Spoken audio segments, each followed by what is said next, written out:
Bom dia, torcedor vascaíno. Estou chegando aqui no canal AV+, para aquela nossa resenha de toda semana, nesse Acorda Vascaíno, nesses dias aí tristes do Vasco, né? Vem de 2 derrotas aí seguidas, essa última aí um vexame. Agora, antes de mais nada, aquele torcedor que está chegando agora, que ainda não está inscrito no canal, aproveita para se inscrever, dê o seu joinha, mais conhecido como like, vai ser muito importante para a gente, para outros vascaínos também poderem assistir a programação aqui do canal AV+, e você vai ser muito bem-vindo aqui no canal, tá legal? Bom, eu vou começar, evidentemente, né, ainda está repercutindo essa última derrota do Vasco, que na verdade não foi nenhuma derrota, né, foi um vexame. É evidente que a expulsão do Piton, né, uma expulsão irresponsável do Piton, porque no início de jogo, em 9 minutos, ele fez aquela falta, foi expulso aos 11, 12, uma falta totalmente desnecessária, lá no meio do campo, né, ainda estava a defesa lá postada, então não tinha, ainda se fosse um lance, o jogador ia fazer o gol, aí eu tive que entrar de qualquer maneira e atingir o cara, para derrubar ele, mas não, no meio do campo, início de jogo, sabe? Então uma atitude totalmente impensada. Lógico que ele não teve a intenção, a vontade de fazer a falta do jeito que fez, mas o jogador passou, a bola passou. Ele foi só no jogador, pô. Atingiu o tornozelo de uma forma muito violenta. Então o cartão vermelho na hora o árbitro entendeu como amarelo, não viu o detalhe. Quando foi chamado pelo VAR, que viu as imagens, rapidamente ele mudou a decisão e aplicou o cartão vermelho. Então, evidentemente que isso teve bastante influência, a altitude também muita influência. Agora, 4-0, e não foi só pelo placar, foram as falhas da defesa do Vasco, uma coisa assim impressionante. O primeiro gol, o jogador se abaixou para cabecear. O Léo Jardim fez uma defesaça, como aliás foi o jogo inteiro. O Léo Jardim fazendo grandes defesas, inclusive defendendo um pênalti. O vexame podia ser maior. O jogador, o atacante do Del Valle cabeceou, o Léo Jardim defendeu parcialmente, ninguém chegou no rebote. Ninguém chegou no rebote. O zagueiro do Del Valle, olha que o zagueiro não tem cacuete de artilheiro, mas o zagueiro correu no rebote e fez o gol. E a defesa do Vasco, que tinha obrigação de chegar no rebote, ninguém chegou. Ficou todo mundo olhando, todo mundo estático. Cara, esse foi o primeiro gol. O segundo gol, deixaram o atacante matar a bola no peito dentro da área. Tinha pelo menos uns 3 jogadores do Vasco ali, em volta do cara. Ninguém para bloquear o chute dele, ninguém para entrar na frente do chute dele. Já foi o segundo gol logo no início do segundo tempo. O terceiro, um cruzamento. A defesa do Vasco com os 3 zagueiros. Né? O Diniz tinha colocado 3 zagueiros. Maurício Lemos não chegou na bola. Aí o cara entrou de primeira e fez o gol. Terceiro gol. Quarto gol, um bate-rebate lá. A bola bateu no Maurício Lemos, voltou no pé do cara, o cara sozinho chutou e fez o gol, 4-0. Fizeram o quinto gol, por sorte estava impedido, por meio pé, por 10 centímetros.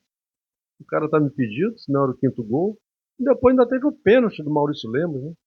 O jogador ele vinha no sentido contrário, ele não estava indo em direção à meta, ele estava vindo da linha de fundo para dentro do campo, estava no sentido contrário à meta. O Maurício Lemos me calça o cara, pênalti. Ainda bem que o Léo Jardim renovou o contrato, né? E defendeu o pênalti. Senão era um vexame maior, 5-0, 6-0.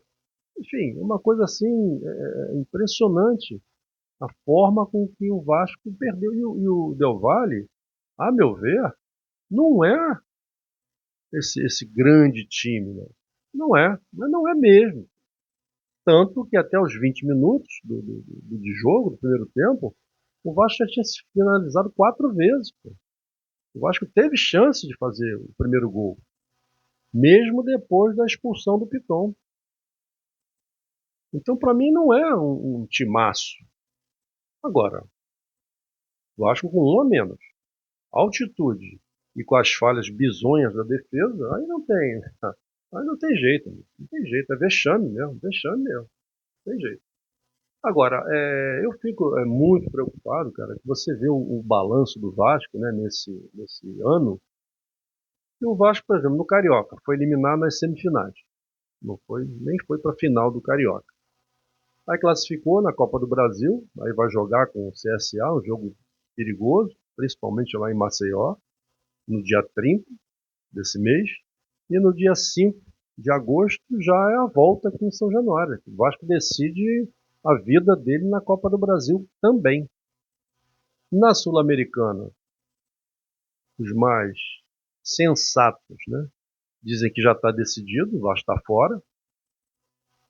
Eu estou pensando ainda numa possibilidade do Vasco fazer um grande jogo agora no sábado, vencer o Grêmio, né, e se encher de gás, moral subir um pouco, levantar um pouco, aumentar um pouco, e na terça-feira o Vasco partir para dentro deles, cara, em São Januário.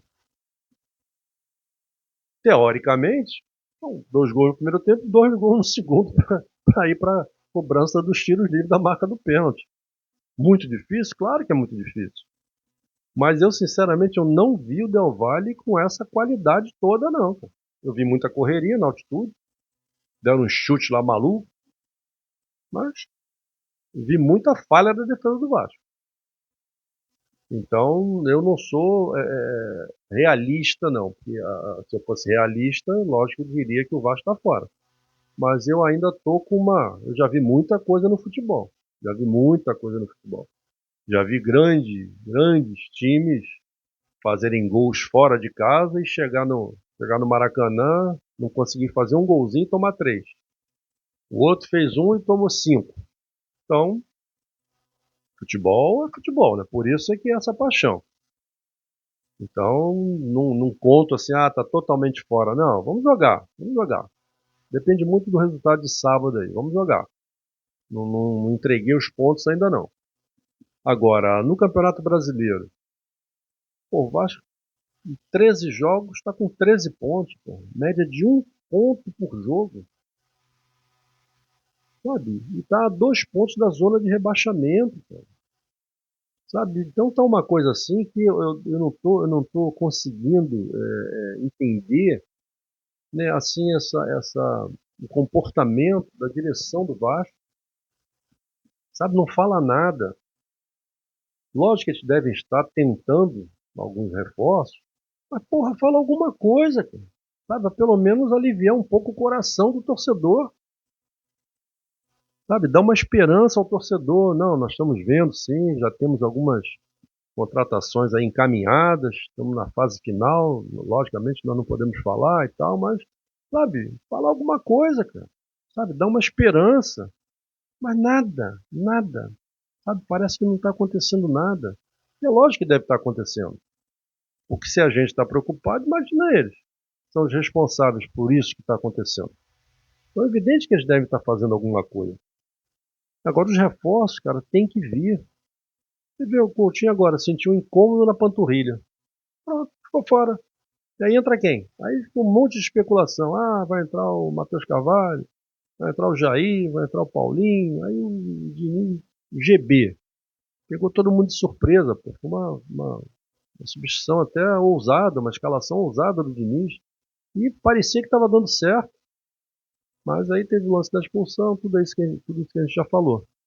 Mas sabe, aí olha para o banco, aí tá o Alex Teixeira, aí tá o Garré, aí tá o Lloyd, aí sabe. E é isso, e o Vasco vai assim até o final do ano, e não existe risco de cair novamente? Será que o risco não existe? O Vasco está a 2 pontos da zona. E depois com esse futebol. E aí a cabeça começa a pirar, cara. Começa a lembrar de anos anteriores. Sabe, e a diretoria não fala nada, cara, não se mexe. Então, assim, fica parecendo que não tá dando, que a diretoria não está dando a importância devida. Sabe, não tem senso de urgência. É uma situação de urgência. E eu digo até que a situação é de emergência, que aí é muito pior. Uma coisa é a urgência, olha, eu tenho que agir rapidamente. E a outra coisa, eu tenho que agir de qualquer maneira, eu tenho que agir para resolver o problema. Senão a vaca vai para o brejo, amigo. Mas parece que a diretoria não está avaliando isso. Sabe, teve já aí 30 dias para contratar alguém, contratou um volante, um primeiro volante. Pode até ser bom jogador, pode ser. Era um bom jogador no São Paulo, foi para a França, aí foi para o Catar. Pode até aí não está jogando há um mês, aí disse que chegou fora de forma, tem que treinar. Mas pode ser até que seja um bom jogador. Mas é pouco, cara. O que o Vasco precisa é pouco. Você vê o Coutinho se machucou, quem é que entrou no lugar dele? Um atacante, o GB. Aí pega o Nuno, bota um pouquinho para trás, bota o GB um pouquinho para frente, sabe? Então, na verdade, improvisações, porque não tem grandes opções. Da vez que botou Alex Teixeira, o mundo desabou. Porra, Alex Teixeira no lugar do Coutinho, porra, sabe? Não tem, cara. Não tem. Então a direção tem que se mexer e tem que se comunicar, sabe? Para pelo menos, olha, a torcida fala, porra, não, os caras estão tentando, olha, já tem alguns jogadores já apalavrados, a coisa vai acontecer. Dá uma esperança ao torcedor, mas não, cara, não fala nada. Ninguém fala nada. É uma coisa assim impressionante. Agora o Vasco em 13 jogos, 8 derrotas no Campeonato Brasileiro, porra. 8 derrotas. Só tem uma derrota a menos que o Sport. Até essa rodada estava 8-8, mas o Sport perdeu. O Sport perdeu para o Juventude. Aí o Sport ficou com 9 derrotas e o Vasco está com 8. E o Sport é o último, cara, com 3 pontos.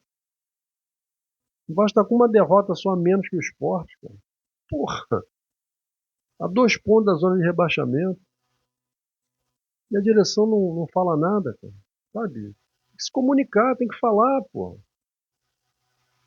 Então tá muito difícil. A gente está muito preocupado, o torcedor está desesperado, né? Já deram uma pressão nos jogadores lá no hotel, lá mesmo, né? Em Quito. Né? Agora, uma coisa é certa, né? Esse jogo de sábado contra o Grêmio é muito importante. Então o torcedor do Vasco, lógico, está chateado, está irritado, perdeu a paciência, mas vá a São Januário, cara. Vá apoiar o time, porque se tá ruim com a torcida apoiando, imagina se São Januário estiver vazio. Os jogadores olharem e falar, pô, os caras desistiram da gente, cara. Os caras desistiram, tá vazio. E aí? E aí vai ficar muito pior. Então a torcida tem que ir ao estádio.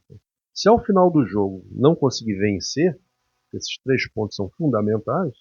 Se não conseguir, aí protesta, xinga, grita, esperneia. Só também não pode exagerar, né? Porque só faltava também jogarem bomba dentro do campo, invadir o campo para São Januário. Eles já gostam de interditar São Januário. Né? Tem confusão em muitos lugares aí. Mas quando acontece em São Januário, já vem interdição. Então só faltava isso. O Vasco deixar de jogar em São Januário, onde ganha a maioria dos seus jogos. Aí interditou, amigo. Aí realmente, um abraço. A vaca foi pro brejo com chifre e tudo. Então, meus amigos, já desabafei. E agora é só aguardar aí as opiniões de vocês, os comentários, as sugestões, o choro também, a bronca também. Então, o choro é livre, vocês podem reclamar à vontade. E eu, na medida do possível, até quando eu vejo alguns comentários, o torcedor está normalmente comentando muito aquilo que eu falo, aquilo que eu penso, e eu procuro sempre responder e às vezes até explicar aquilo que eu tô falando, né? A minha ideia, porque às vezes não ficam bem entendidas ou dá dupla interpretação, e eu procuro às vezes também responder. Então, façam contato, mande seu like, é muito importante, e dê suas sugestões, o choro é livre. Tá bom, meus amigos? Vou ficando por aqui e até o nosso próximo Acorda na semana que vem.